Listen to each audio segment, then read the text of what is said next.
goal is to bring you your next favorite band.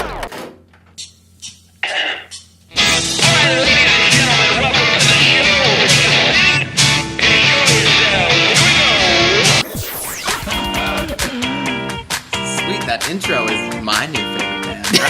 That's phenomenal. I'm so excited to be on. Yeah. I heard a rumor that you might be able to play that song live today. You heard correctly. Yes. Excellent. So, good enough for rapping. I don't know when I rock out here on your next favorite band and show. and listen, it's going to be everybody's favorite band. Phil, you weren't supposed to make me get all... God almighty, But this Phil. is why we do it. Like, seriously. I gotta gather myself. All right, go ahead. Okay. Welcome to your next favorite band. That's both the show title and our promise to you.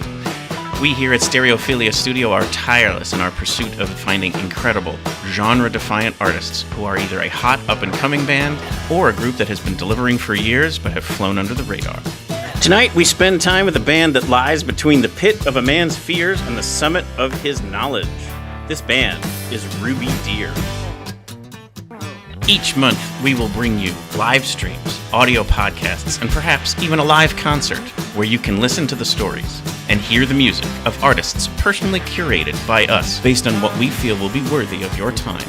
Be sure to subscribe and tune in to each episode because the possibilities are endless and you never know who will be your next favorite band. Hello, everybody. Welcome to the show. I am your host, Philip Reese, and you are listening to your next favorite band. I can guarantee you this is going to be your next favorite band. This is another one that I couldn't wait to talk to for years now, and here we are. And it's such a nice 1-2 punch, if you will. We touched on it a little bit last week. We're going to touch on it a little bit this week. This week is Ruby Deer, one of the quintessential indie rock bands within the Lehigh Valley. So I love when not only our show can bring you your next favorite band, but it also highlight our local music scene. Last week we had on Start Making Sense, and Jon Braun, Jesse Braun, Jenny Founds, who were a part of that, are the original music creators of this band tonight. And so if you're a fan of indie rock, if you're a fan of Start Making Sense, if you're a fan of just music in general, you're going to love Ruby Deer. And got to start off at the top here with an apology. This episode was supposed to air last night. Ran into an inevitable...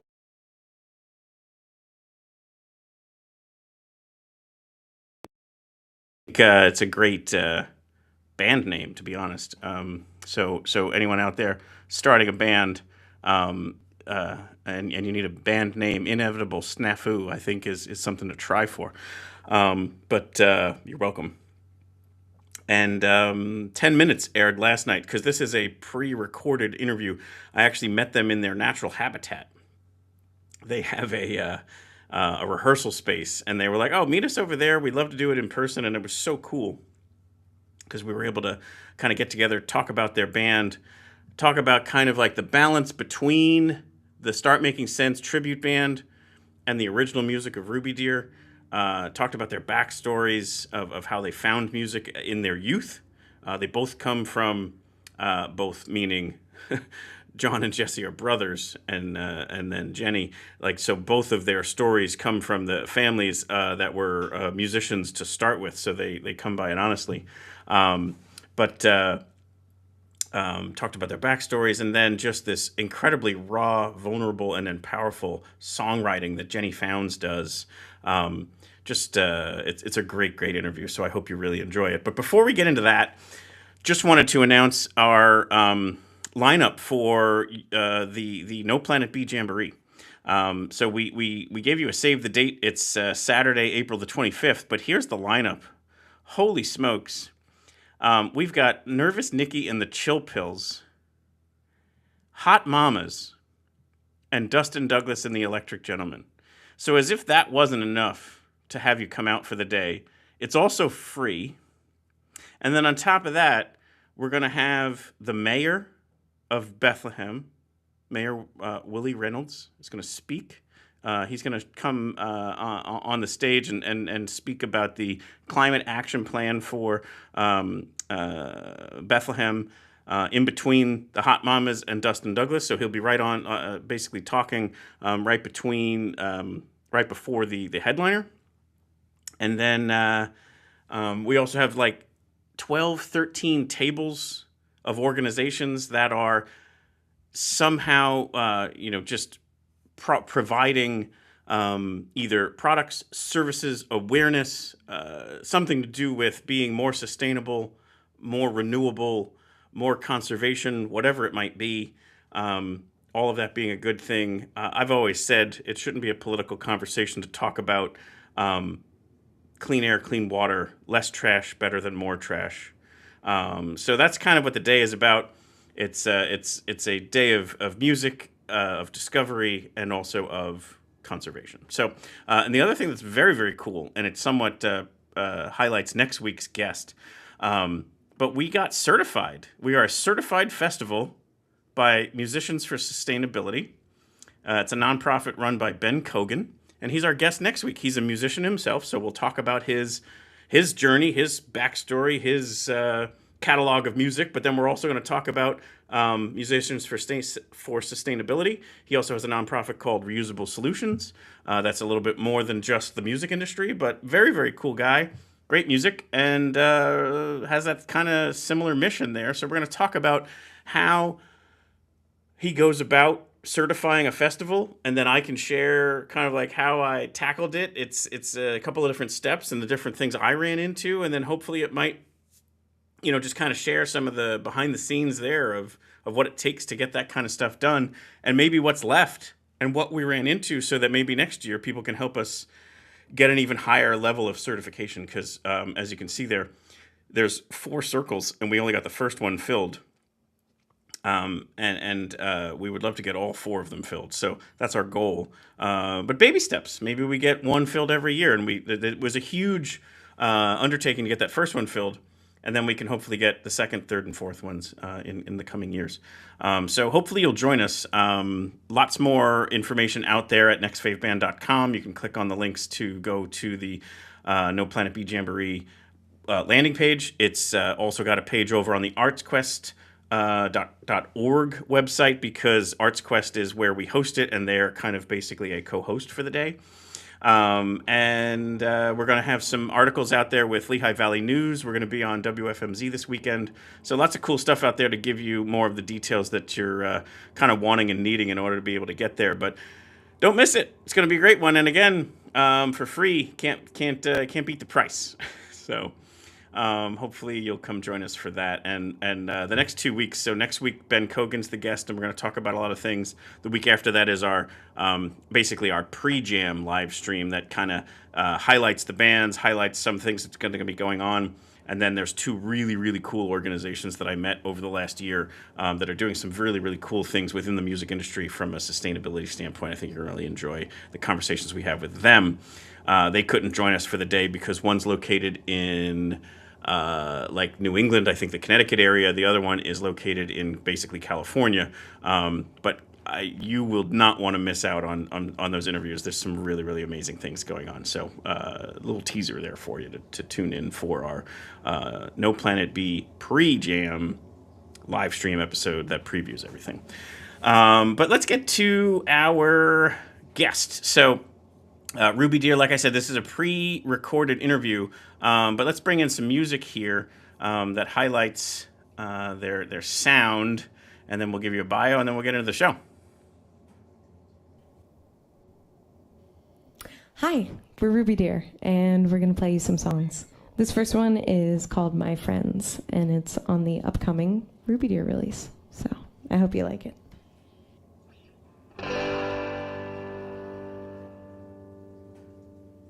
My friends swallowing pills, digging their graves, signing their wills. My friends, eyes are so big, taking the bottle just as a swig. My friends like to play rough, confusing the truth with college-age lust. My friends can't hear my words and I don't listen to them anymore. We are young,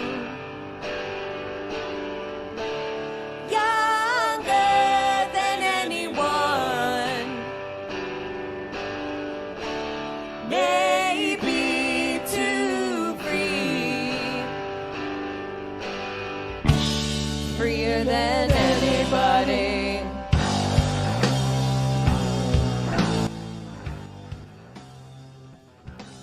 This band takes you into a land of both shadow and substance, through the smallest crack in the sidewalk that is our consciousness.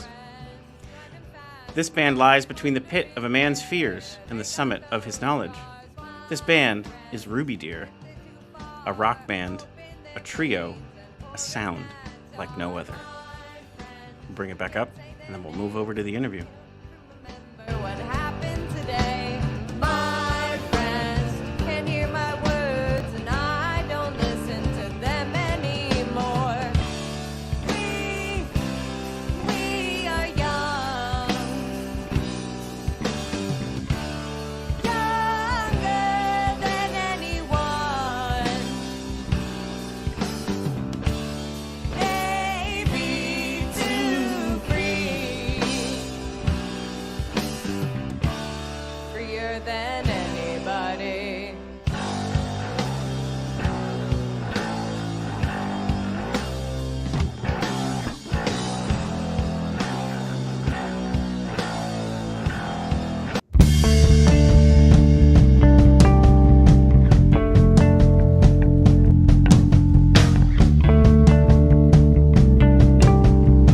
So we are here with Ruby Deer, Jenny Founds, Jesse Braun, Jon Braun. Probably the only thing I want to do off the top here that even references start making sense is that was last week's episode. So we're hoping a lot of people tune in this week to now hear about this. And come join. This is really great original music. But I think the fun part to reference perhaps is the pivot that everything shifts. Drums become bass, bass becomes lead, and lead becomes drums. You got that right. Yeah. Wow. So I just think the cool part about that is that it's a totally different layout. And does that ever? I mean, as a musician, you just know what you're playing. But is there ever a moment there where that's like, wait, who am I today? A little bit. Yeah, I don't know. It's a little more natural for me. Yeah, I was going to ask that at one point, but we just hit it right there. Drums is where you're most comfortable, right? Yes, That's that's your my main instrument. Yeah. And also being me, not pretending to be somebody else. Yes. Which I did hear stories that people will reference you, as David, you're that guy. Yeah. Or hey, David. Yeah. Yeah. So, and my middle name's David, so it gets a little confusing. But, so you might have a chance at responding. Sometimes. Yes. But yeah, it is way more comfortable for me in this. Not comfortable, but more natural. In this iteration for me. Absolutely. Personally. How about you, Jess? Yeah. Sometimes it's interesting shifting gears, especially if we do both bands back to back. Like sometimes Ruby Deer will open for Start Making Sense. Sure. And maximizes revenue. Yeah. And Ruby Deer gets to play in front of a different audience. Right. But sometimes it's like a quick change where you're doing one and then 15 minutes later we're on stage doing the and other even thing, I'm sure and a different the difficulty of the sound check, we did right. kind of like that behind the sound and how much goes into it, just so much effect and so much.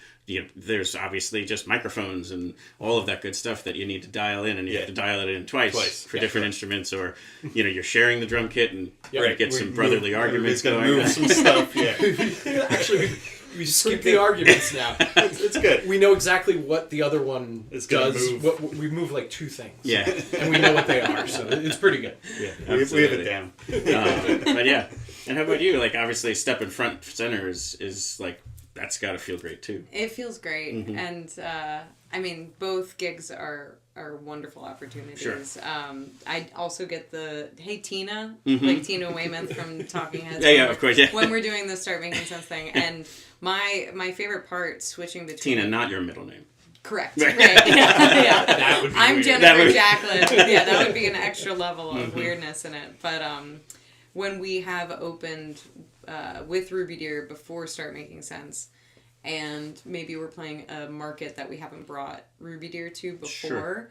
I really enjoy seeing people's faces. Mm-hmm. Some people during the Ruby Deer set will be looking at us and whispering to someone Sure. we're with. Like, I'm pretty sure these are the Yeah, same right. people.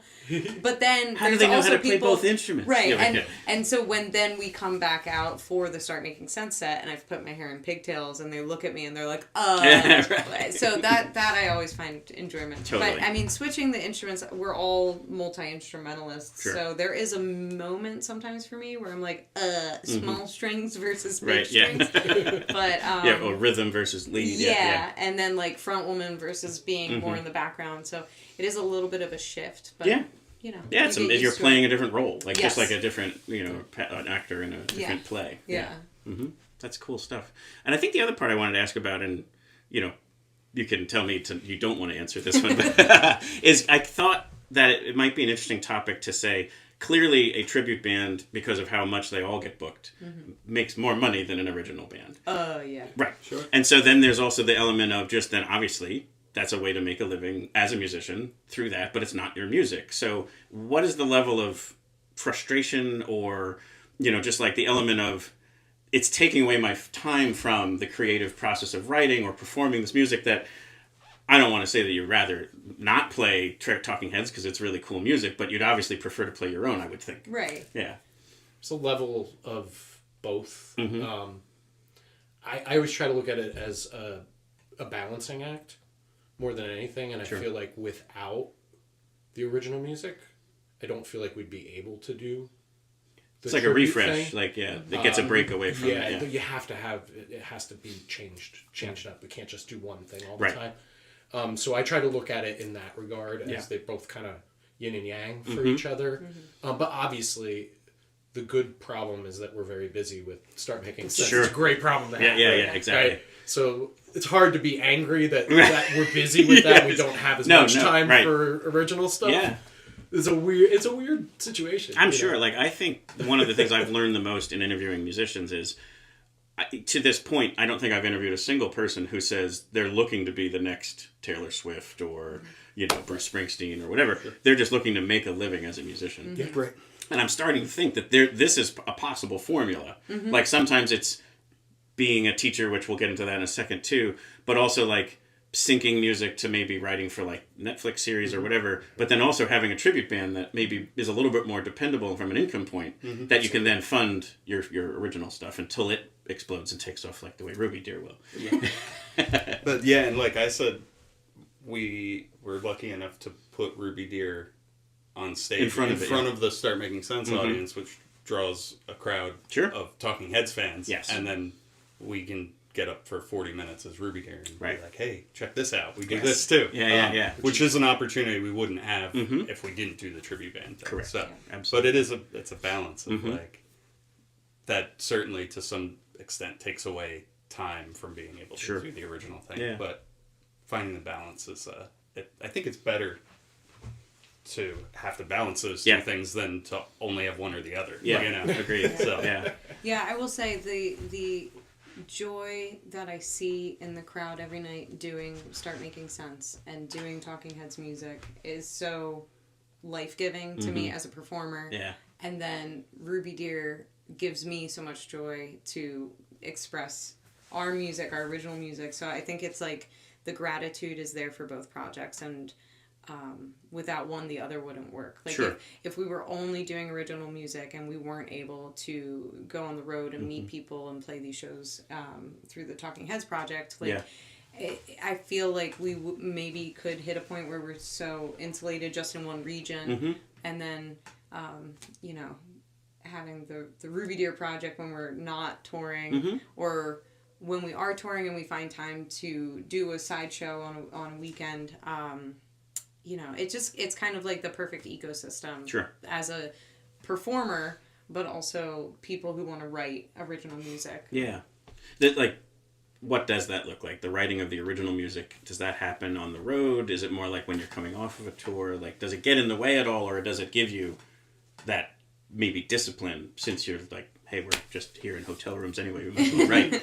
Well, I'm constantly writing, but it's I feel like we've been a band that has gone through sprints. Mm-hmm. We find that time and we carve it out when it's like, okay, we're going to start working on the Sure. next record, and we're going to start, carving out the time to get together once a week, or we're going to book the studio time. So historically, the first 2 records, Mm-hmm. it was more of like, we logistically, with the touring schedule and everything else we do, we have to carve out this time. Sure. You gotta so- have that discipline to do it that way. Usually happens when Jenny's like, hey, I have, whether it's 1 song or like 8, like, hey, I have these ideas.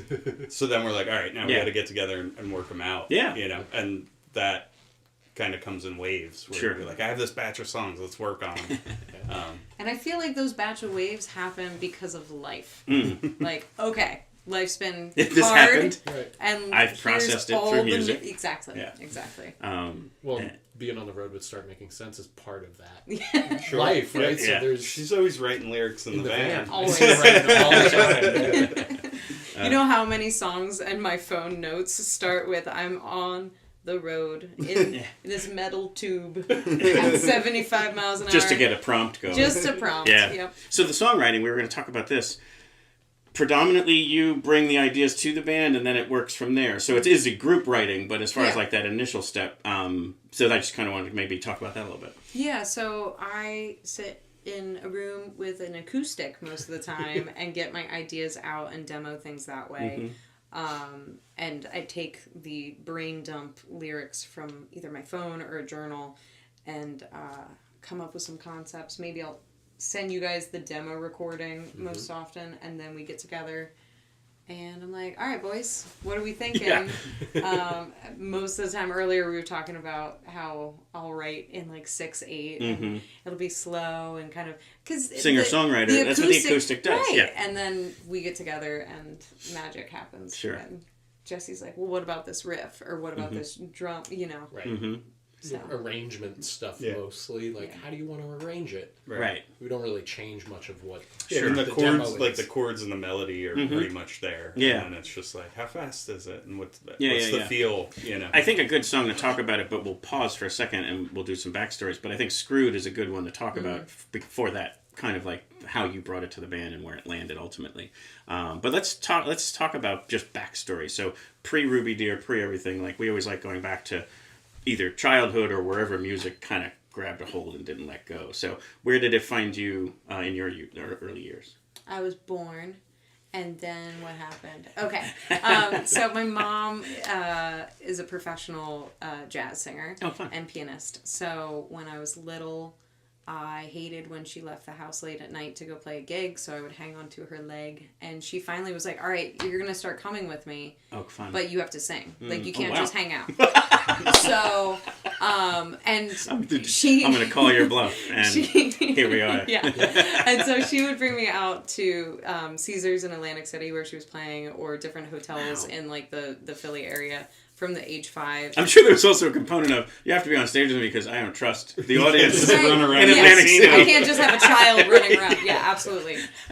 And she always tells the story of how, we would put a tip cup out and I would make mega tips. Sure. Because I was this tiny little kid, Yeah. dress up in my little outfit, and we would sing duets together, or I would do solo songs. And she finally was like, hey, you're making a lot of cash from these tips. Right. So we should probably like split the tips. Because she had been giving me the money and I just had all this cash in my bedroom. Right. And I said, well, how much tips do you make a night, Mom? And she said like $2 to $5. And I was like, well, I'm making like $60. So if I take the $2 and then I take the $58, you take the $2.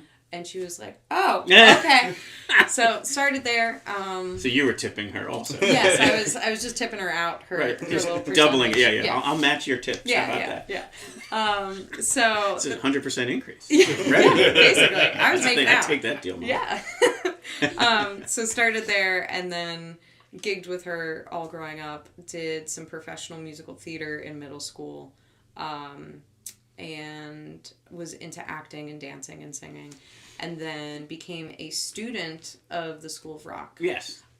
which is where I met John, because John was one of my teachers there. Got it. The one in Easton? The one in Downingtown, Pennsylvania. Okay. And had a great experience getting to tour and play shows and basically learn how to be a working musician. Mm-hmm. And then I took a gap year where I worked at a recording studio and learned recording technology, and then went and got my degree in New York for musical theater at Marymount Manhattan College. And during that time is when John emailed me and said, hey, we need a substitute backup singer. And like the first 2 years I kind of blew him off because I was really serious about like, all right, I'm doing school. I'm not really like touring right now. And then it lined up with my spring break one year, and the rest is history. And that was as one of the backup singers. Yes, which then initially. morphs into the Tina Weymouth part. Yes, yeah. That's very cool. And then, so we'll pause also on like the Ruby Deer part, like where that all kind of crossroads. But what other kind of projects in that time frame? So you're kind of studying musical theater or singing or whatever, and you're not quite sure. You're probably even thinking, I might be following in my mom's footsteps as a vocalist. Yeah. But was it on that first gig with Start Making Sense that you're like, all right, I'm going to pivot to this? Or was it like there had to be some other kind of transition? Yeah, so when I was in School of Rock, I played guitar and piano and bass and sang.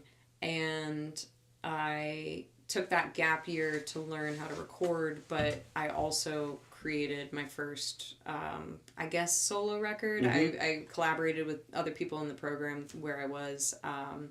So that first record, we just did a self-release on Bandcamp. And through the, like, my high school and college years, I would do open mic nights. I would play as an acoustic duo with another musician. And I actually had a gig while I was in school at a jazz club. It was an Afro-Peruvian jazz club in New York City. So I was doing like jazz some nights, and some nights I was doing like the singer-songwriter thing. And then eventually I started playing with Echo Test, which is Julie Slick's project. She's the bassist for Adrian Blue and a good friend of ours. She's played with Start Making Sense. Sure. And that's more progressive rock. So it was always kind of like different performance opportunities. Yeah. You The know? variety. Yeah, just a charcuterie board. Like, I love music. I love performing. So it's a little bit of everything. Perfect analogy. Yeah. Cool. So yeah, let's. I'm only going to go in chronological order here. So I'm not skipping over you for any other reason other than I just wanted, because I'm sure there's a point at which you become old enough to perform, but I figured I'd start with you, John. He's so young.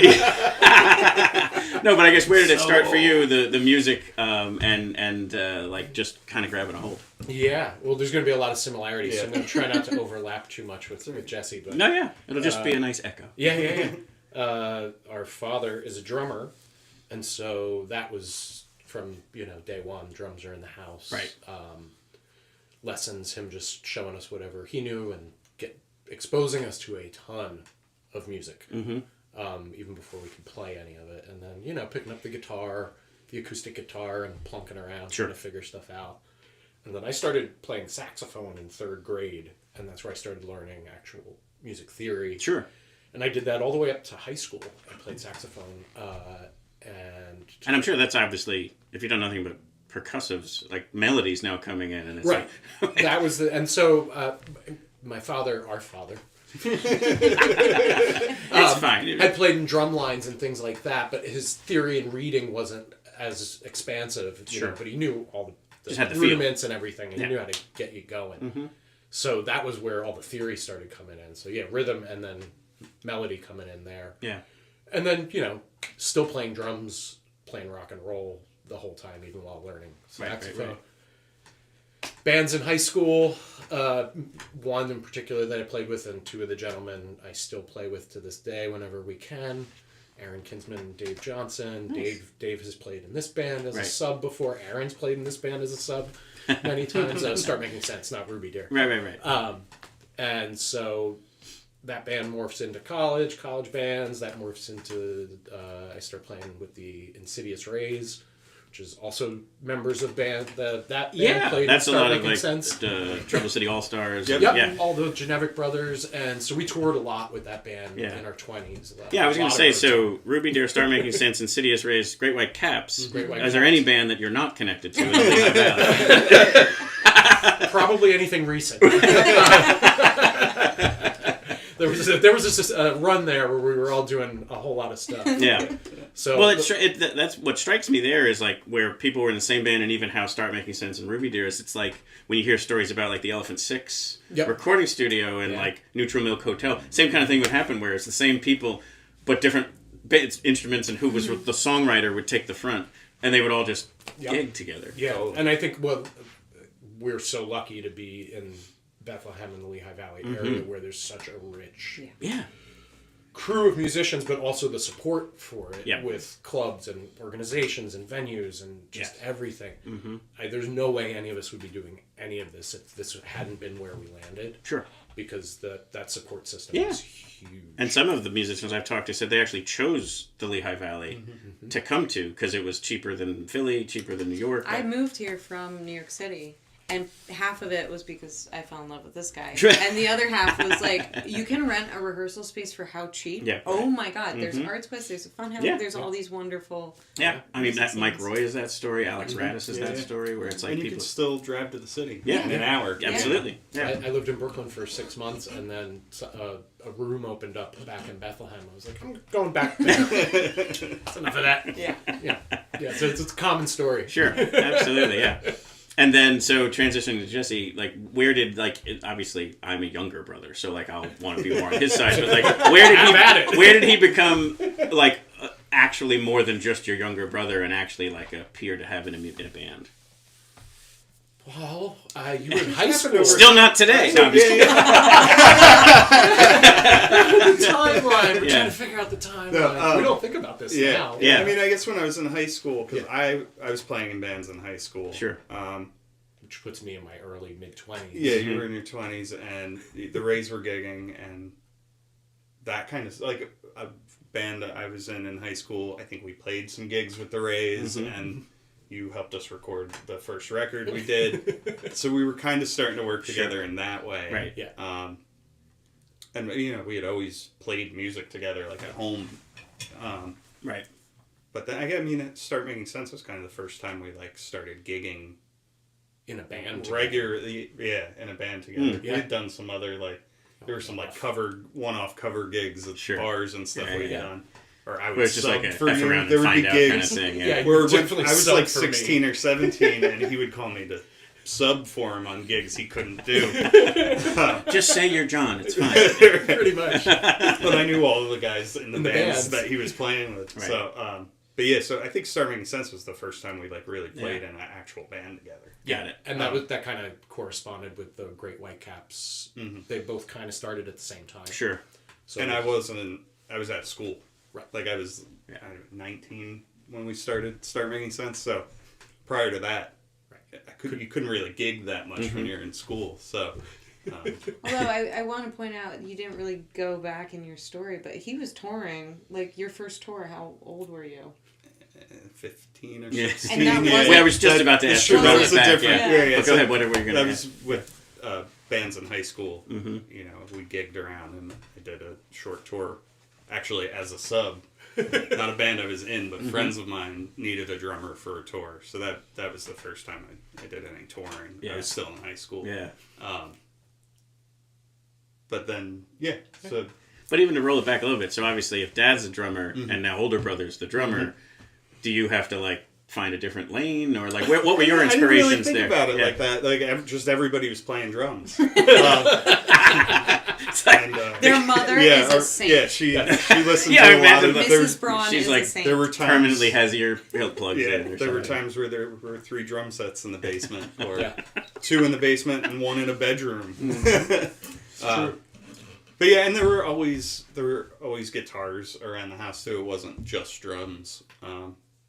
You took guitar lessons. I took guitar lessons for like a year as a kid. To be the best guitar player. And very quickly, because he took lessons.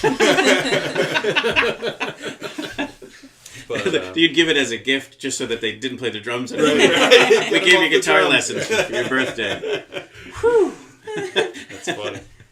Well, then a couple, years later, the Whitecaps needed a guitar player, and they asked me to do it. There you go.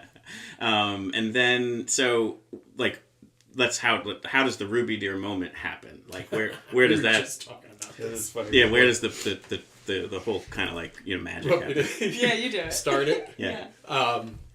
So, how long ago was that? Our first show was 20. Even before that. But before that, so probably 2015, The 2016? seeds might I have moved even here been in planted 2016. before. I think we had kind of given that concept a shot. Maybe even before Jenny was regular. Like, obviously, Ruby Deer became something else. But Yeah. We had started trying. We were trying to get start making sense to get together and write original music. Sure. Like everybody. Like at the whole band, Right. once a week, or however often we could. Yeah. And just see what we could come up with. Right. And try to Not necessarily in the spirit of talking Not heads. at all. Just as musicians. Yeah, let's the all same- get together and write songs. where this actually landed. Right. And what happened was it slowly whittled down to, after a couple weeks or a couple months, it was just the three of us Right. coming to rehearsal. Just like one by one, Yeah. people had other It things was to like- do. Yeah. And so at that point, we were like, well, I think that's pretty clear. I think there's songs on the first Ruby Deer record that we worked on with all 7 members of Start Making Sense.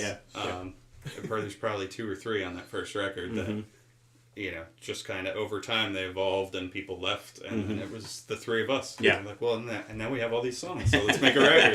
That happened pretty naturally. Right. Yeah. But also, we knew Jenny had a well of songs Sure. and more coming every day. Yeah, so yeah, it yeah. was pretty easy to just default and be like, okay, Jenny, where are we going? Yeah.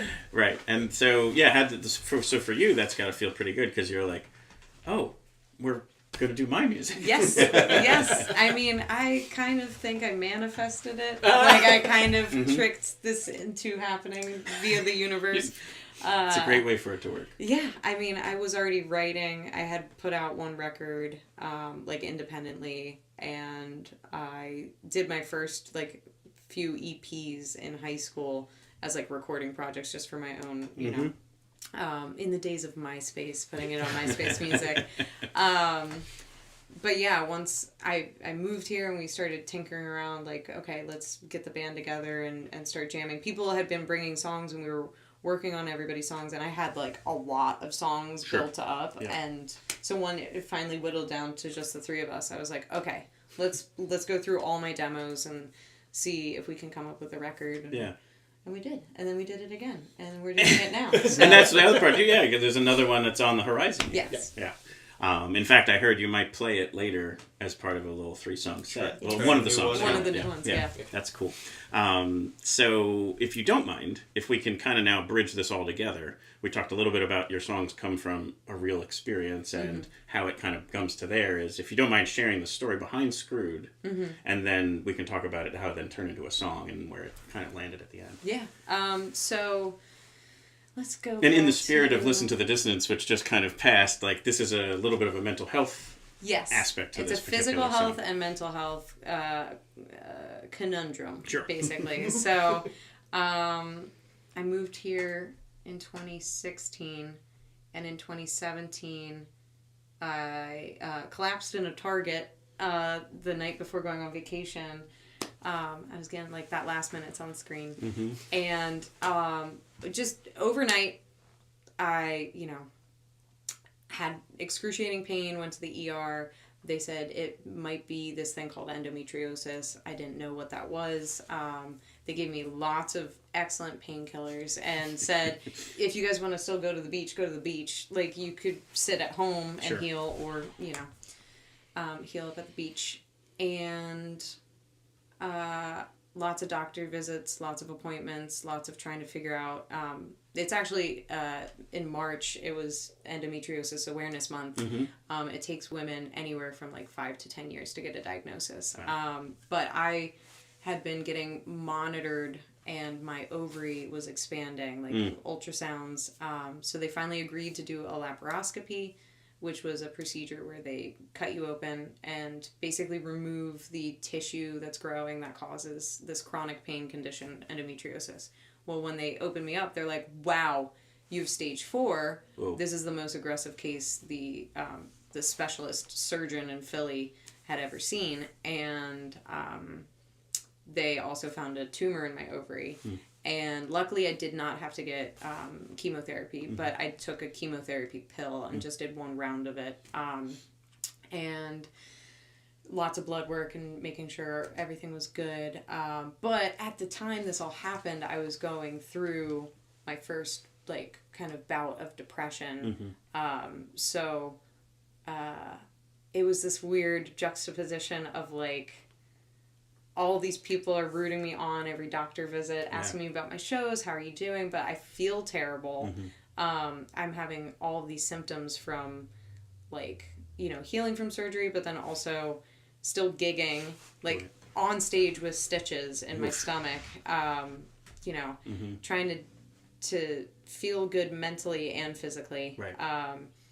And I sat down one night and just wrote this really sad song that opened with "They Cut the Cancer Out of Me," and I was thinking of Johnny Cash, "Hurt." Yeah, right. Like it was like the darkest thing I had ever written. Yeah, it's funny because I kind of got that same vibe from that song where I was just like, oh, this is right If there. you read the lyrics and you don't listen to the song, Right. it's super upsetting. It's just very Yeah, blatant. you're in that existential crisis of a lot of different decisions, some out of your own control, some in your control. Yeah. And you're like, I don't really know what to do. Yeah. I had just moved here like a year prior. I was in this new relationship. I was creating this new band. Everything was like new and scary and exciting. But then I'm knocked on my butt by my physical, like overnight. I mean, I had like inklings of pain, but I didn't know what it was attributed to. Yeah. And it's still a condition. There's no cure for endometriosis. And I've tried every modality under the sun to manage the pain. And I've gotten to a point where I can function as a touring musician. But it is it's an everyday battle. It's an everyday battle, and it's very detrimental to one's mental health. Sure. So yeah. Because I mean, obviously, you kind of almost need one to be good for the other one to be worked on. You got both of them in the clinic. It's a little bit difficult. You got no foundation. Right. So yeah, Screwed. There's a funny like little line in there where I kind of poke fun at the fantastic team at St. Luke's that took care of me through like the highs and lows and continue to today. But there's a lyric in there where I had a younger male technician that was doing my internal ultrasound, and he was kind of flirting with the nurse that was there learning, because it is a educational hospital system. And so just being there, like, I'm super depressed and like and in pain, and you guys are flirting, and like the chaos of this moment in my brain. But you write a song about it. I wrote a song about it, yeah. And when I brought it to these guys and I played the acoustic Johnny Cash sad girl song. Girl song. Yeah. Hashtag sad girl song. Yeah. They were like, we can do something different with this, right? And we did. Yeah, it just kind of evolved over, like, well, what if we try it like this? We must have tried it. We definitely tried it a bunch of different ways. Yeah. So, reggae. Totally. We did all of them. But I think that you should put out an album of just that. Just the version. Yeah. 16 different versions of Screwed. But it's funny because I think the simplest one was the one that won out. You know, like the way where it's almost like a punk rock bop. Yeah, kind of it's like just kind of play it straight up. Yep. So, but we definitely tried a bunch of different approaches. We do that with a lot of songs. Sure. Try a number of different approaches. Yeah, and I think too, it's like the component of a lot of people do talk about this, where it's like the songwriting inspiration stems from either almost a therapeutic processing of what's going on as an artist. It's like one of the only ways you can do that. Yeah. But also almost a sarcasm of things. Like I tell this story a couple times. I read years ago, like Billy Corgan wrote today on a day he thought he would kill himself. Right. And it was this sarcasm of like, today's the greatest day. And then he liked the song so much, it saved his life. Right. And he's like, I want to see where this goes. Yeah. And so... And thank God he did. Correct. You know? Absolutely. Because there's so much more after that. Yes. And, you know, so like that was early in his career. So anyway, Yeah. there's this element to almost writing out of sarcasm and then realizing, wait, I think I've got something here. So I don't know if that was it, but like just that element of just like, I'm just kind of going to put this down because I got to get it out of me. Right. And then now also then bring it to other artists that you trust. Yeah. And them not necessarily taking it in a direction you weren't comfortable with. There's got to be also like this incredible like family moment of just like, we're going through this together and okay, we landed in this dancey version, but it almost makes it that much more, I think we talked about it before, where like you play it at Music Fest and there's kids dancing around to it that they're not paying attention to the lyrics. Right. But other people, I think it catches them. And maybe they're going through something similar. Yeah. And so that's the other part about where I love where music can really just make a difference for somebody to be like, yeah, I know what that feels like. Yeah. Or now that person knows how I feel is more the important part of like they're feeling less alone. So that's Yeah. why I think it's this incredible magic that musicians have, where it's just like I can put this out there, and we don't ever have to talk, but you know I know how you're feeling, and hopefully that helps. Something really special about, I mean, just having the opportunity to create original music as a band and play it out and release it is when I've had people either come up to me or send me messages. And say, like, Screwed is one that gets the attention of people because, I mean, how many people in your life have had cancer or know someone that has had cancer or has had depression, right? And had other things that they're dealing with health-wise. And interrelated. Yeah. But another one is Spirit Go. That one kind of dabbles in the, you know, where did my spirit go? Yep. Kind of feeling lost. And we played the Met in... where's the Met? Providence, Rhode Island, and we opened for Start Making Sense, and I got this wonderful, like, beautiful, heartbreaking message from this woman that said, like, I listened to it was months after we played that show, and she said, I saw you at the Met in Rhode Island, and I've listened to that song, like, every day since, and it's gotten me through, and she opened up about just, like, being in a hard time of her life, a hard season. Yeah. And just to like know that someone had been listening to it and it affected them and giving them foundation. Yeah, because it's the therapeutic is to get it out of my body and out into the world. Correct. And then I'm kind of like, and think about that. Then the therapy for the other person is to bring it in. Yeah. Like it's just that's so cool. Like I just get blown away by that all the time. Unique medium. Yes, absolutely. And I think too something that again in just exploring this with other musicians or there was actually a neuroscientist on the show once where they were talking about that like no other artistic medium can do it like music because if you pick up a book and you don't like it, you can put it down. If you're looking at a painting, you're going to look at the parts you want to look at, not necessarily, I mean, the artist is trying to guide you, and you can just walk away from it if you don't like it. Whereas music, if you're there, they're driving the tempo and the pattern, and yeah, of course you could walk out, but like it's like you're there for the show, and you're going for that ride with where that artist wants to take you.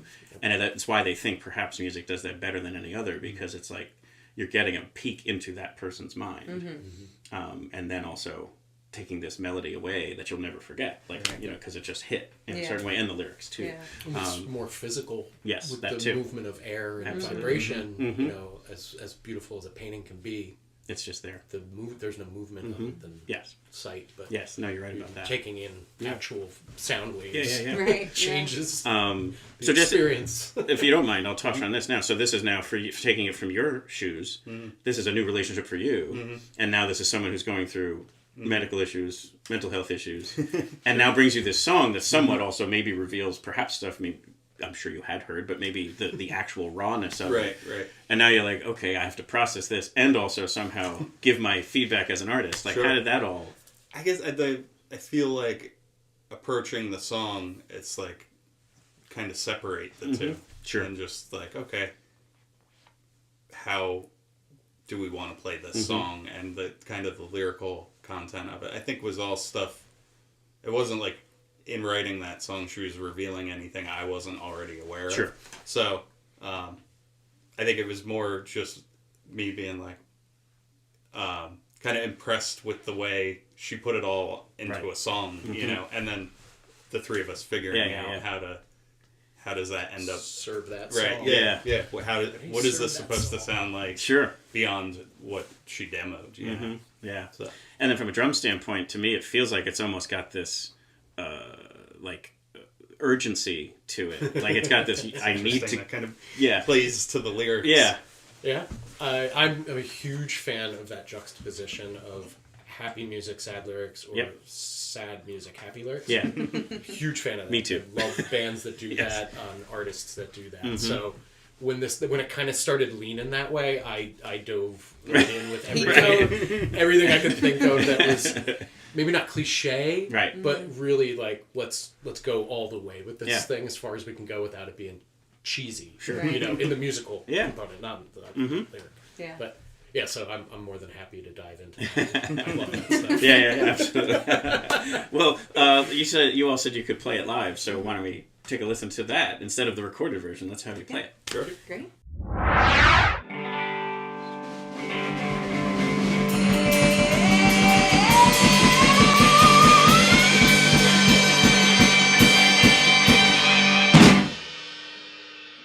They cut the cancer out of me, so they could get money be free. But I kinda wish they left it, 'cause I've been listening with their death is. A little beauty in the night, a little fire in my eyes, and I know I should romanticize the poetry taking my own life, 'cause my body's in a ditch, ready to give and call it quits, but the doctors won't let it go. They keep asking about my shows. Yeah, I don't want to promise you that tomorrow I won't be left. And I don't want to say goodbye, but I feel like it's almost my time. Well, what are you going to do?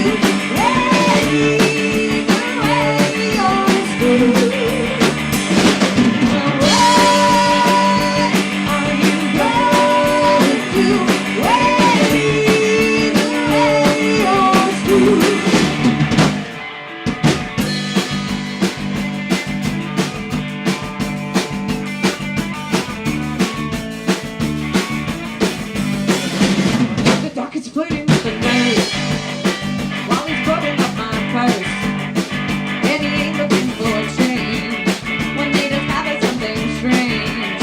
And now they're pumping you with pills, guessing that itty bitty will, and now you're propane doing it now, and you wonder why you're so sad. And I don't want to promise you that tomorrow I won't be left, and I don't want to say goodbye, but I feel like it's almost my time.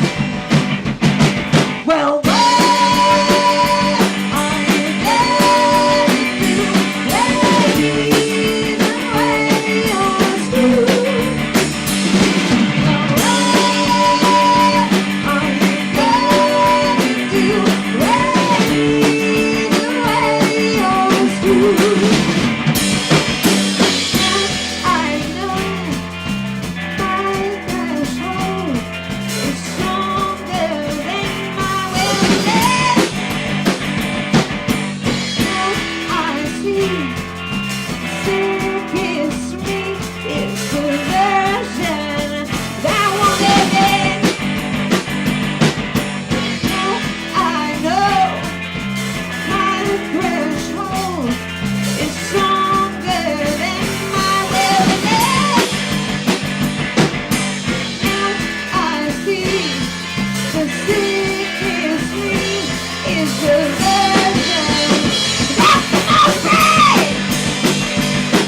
Well, what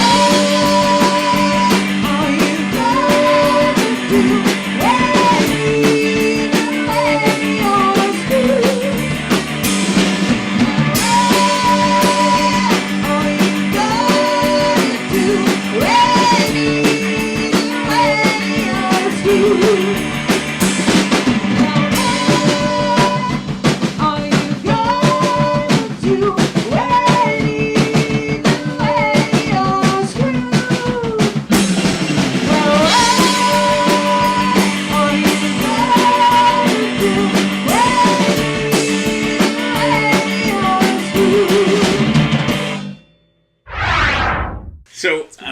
I feel like you've added an element to that in the very opening where there's that primal scream. Which is not on the recording. No, not on the recording, but I heard it last year at Music Fest, and I was like, because I knew it was coming, and I knew I wanted to record that particular song, because on my best of, I was just wanting to highlight. I had a sense because of what happened with your father, that week prior. I just knew there was a special performance that was about to happen, and it was evident, obviously, with the songs leading up to it. So when that song was coming around, I was like, I'm going to get this one to highlight this whole thing. And then as I hit that, it was just a scream happened, and I'm like, oh, okay.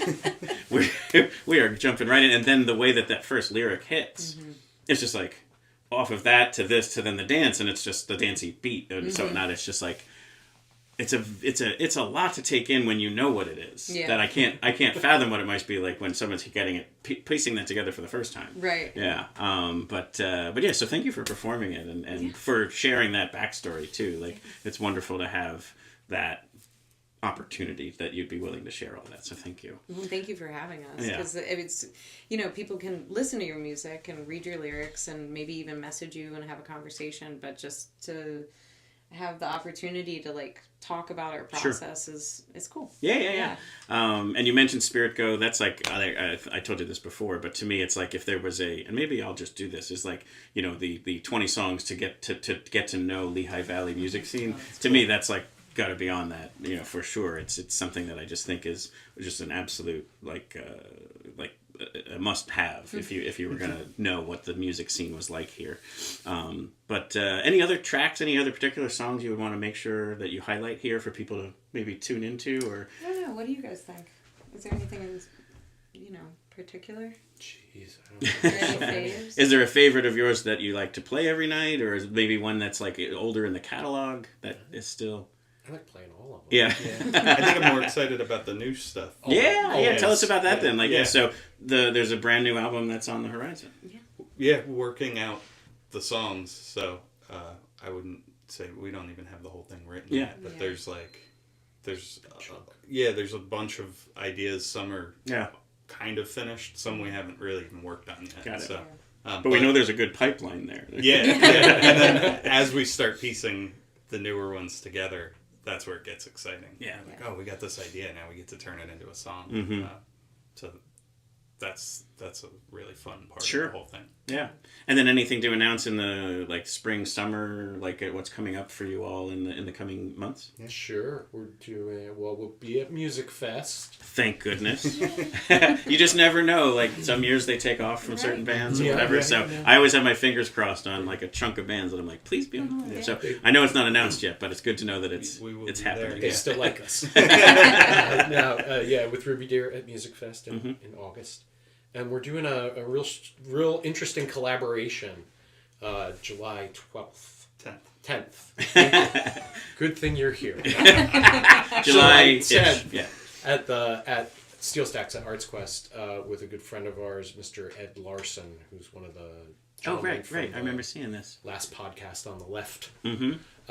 So it's Disney Dan. And Disney Dan, who's actually also from Bethlehem. Very cool. We didn't know. But he knows Ed, and then we all connected and realized. Sure. Oh, Dan lives in the same town we do. So it'll be kind of like a hodgepodge, Cirque du Soleil of comedy, music, variety show, nouveau. Vaudeville sort of. There might be live animals and a contortionist. You'll have to come to see. Yes, You'll have definitely to will be. And it's going to be Ed's Salute to Bethlehem. That's so cool. I like the artwork too. I saw some of the promotions about it. It was very really well good done. hand-drawn artwork for that. Yeah. It's pretty amazing. Not AI. Not AI. We don't Not want AI. that. Just like this. There's no AI in this one. But and then I did hear there might be a ruby red dress that's going to be in the next. You'll have to come to So Music that's right. Fest. You got to come find out. Depends on how hot it is. That's Right. yes. Which last year was miraculously great. Yes. That I'm worried this year is awesome going to weather. swing that pendulum in the Right. other direction and be Yeah. 102. Right. Yeah. As long as it doesn't rain. I don't care about heat. We can deal with the heat. Yes, it's the rain part that's Gotta go. Never again. Well, thank you all for coming on the show. This was wonderful, and a nice surprise is that we're gonna release this 3-song set of two that are my absolute favorites. We mentioned Spirit Go, and then we're going to do also this Will, and then the new one, the one that's not yet really released. So we get a little bit of an exclusive here. So anything you would want to share about that particular song, like the inspiration behind it, or just set the stage for people? So Night Nurse was written during COVID. A family member of mine experienced a very severe mental health crisis and had to be hospitalized. So that song was written in the throes of not being able to see her and calling the night nurse and trying to connect and processing that. Yeah. So, and then these guys are such fantastic musicians. I came to them with 1 million chords in the chord progression, and it transformed from this kind of like chaotic mess to like a more, I don't know what genre to even call it. Like, it's still rock. It's still it's like Philip heard things we never heard. Yeah. It sounded to me like Tripping Daisy. That kind of a, like, at least not the full, like, it's not like it sounds like it's a copy of theirs. It's just like something about it just reminds me of that kind of vibe. That 90s kind of. That's super cool, because I don't think that never crossed. We never intentionally went that way with that song, but we're huge fans of that. So it's cool that it, like, if we were like, let's make it sound like Tripping Daisy, and you said that, I'd be like, well, great, mission accomplished. But I think it's even cooler that wasn't the goal of it, but that came out of us because we're fans. So absolutely, such big fans. It just kind of snuck into that. I do love that. I do think the sound generally has like this.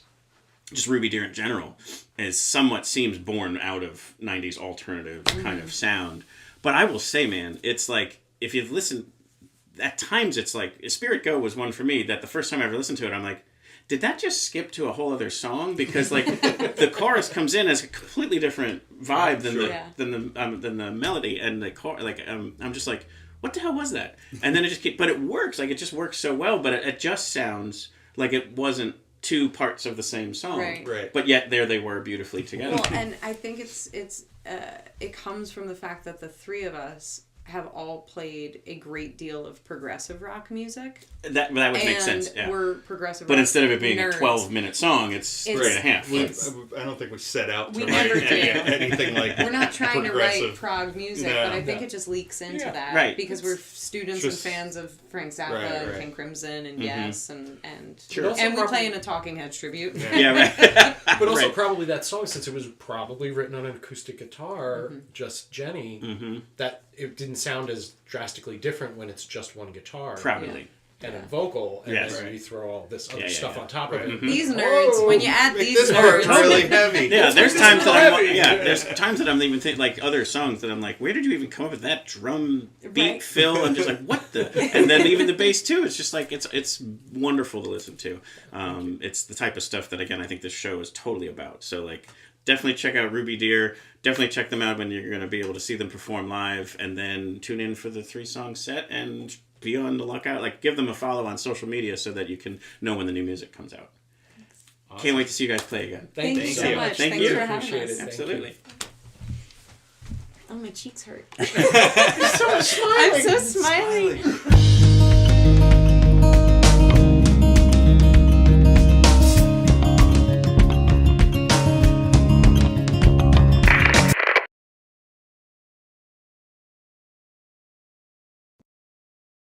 So there was our interview with Ruby Deer,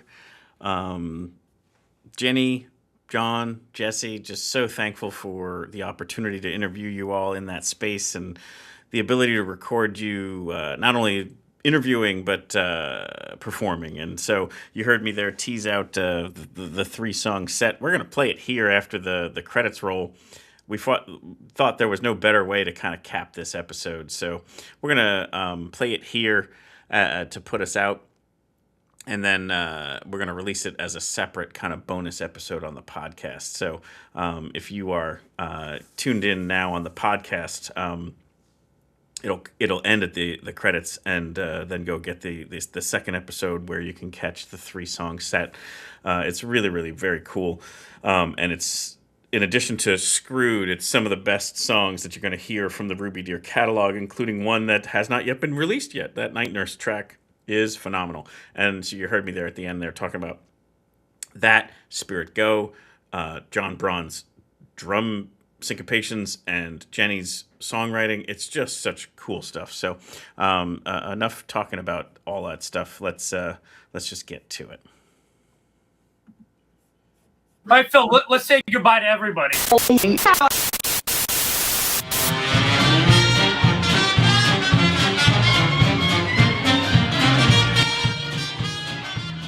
These are the credits, not the Ruby Deer 3-song set. We hope you've enjoyed this episode of Your Next Favorite Band. We'd like to sincerely thank Danny Founds, Jesse Braun, Jon Braun of Ruby Deer for sharing all of their backstories, sharing how they balance the tribute band with the original music, and also the deep dive into powerful, vulnerable music, and turning sometimes it into a dance bop and sometimes leaving it right where it is in the raw form. Wonderful, terrific music, and I hope you all enjoy it. And then also thank you to them for performing live 4 tracks. 1 you already heard, 3 coming up here. There'll be links in the show notes to their website, their social medias, their streaming platforms. We'll link to all of that so you can get to it easily. Please check that all out. Give them a like, a subscribe, a follow, whatever it takes, and definitely go see them play live when they are nearby you. As always, our hope here is to bring you your next favorite band. If you tuned in tonight because you already knew Jenny, Jesse, and John, and Ruby Deer, or Start Making Sense, or any of the above, thank you very much. We hope you like what you heard and what you saw, that you might give us a like, a subscribe, and a follow so that we can bring you your next favorite band in a coming week. Or your next favorite band might already be out there. NextFaveBand.com and at NextFaveBand on the socials have all of our prior interviews, and you might be able to go check it out. Let us know how we can help. We love to help kind of curate that or make some suggestions. Reach out. We will do that. Hope to see you at a live show soon. And here's like a mini virtual live show. Take a check out of the 3-song set with Ruby Deer.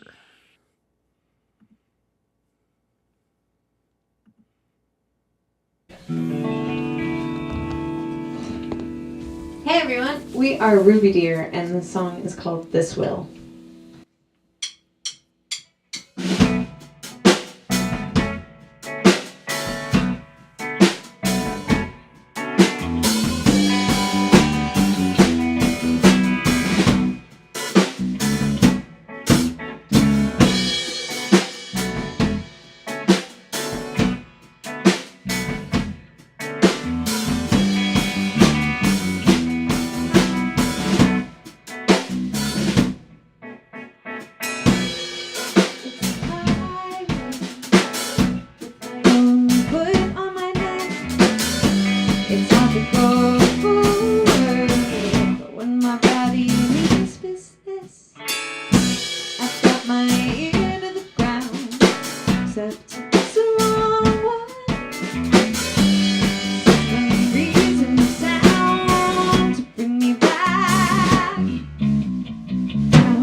While I lay in wait.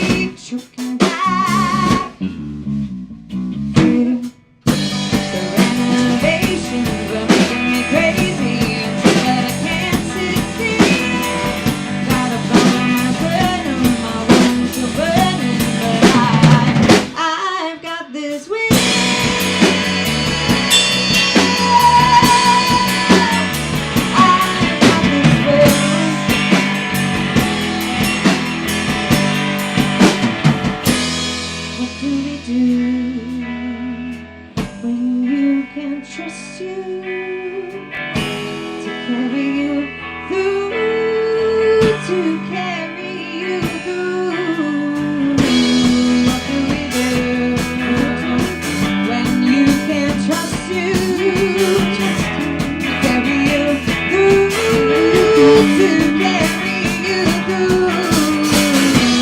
What do we do when you can't trust you? To carry you through, to carry you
Yes. Wait. This song's called Night Nurse. Hello, I know it's late. Are you the night nurse today? I'm hoping she got out of bed. Do you think you could help me feel okay? I'm hoping she will come home safe. Does she still think we've all died? Does she still think it's too far? Does it recognize strangers as people that left her out on her own? Can she still say her name? Does she still feel the same? Is the medication taking her further and further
the newest song. That kicks ass.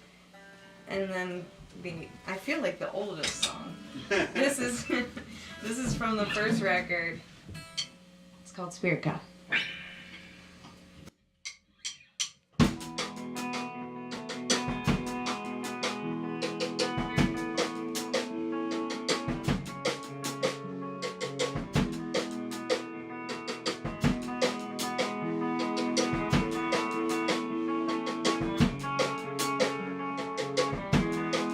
Hand on my pillow doesn't look like mine.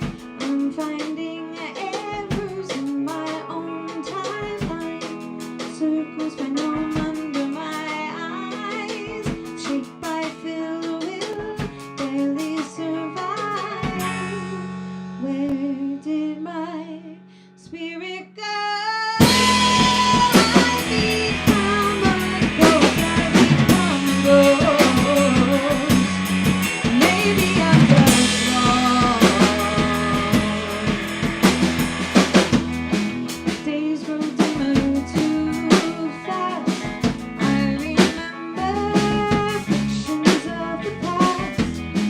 When I am finally asked, I just smile to pass the test. Where did my spirit go? Become a ghost, I become a ghost. Maybe I'm just lost. My jaw falls down through my throat. Sound escapes begin to choke. God above has seen my eyes before. I am laid out. I wind through these streets. I say my lines. I'm losing sleep. More and more and more and more and more and more and more and more. More and more and more and more and more.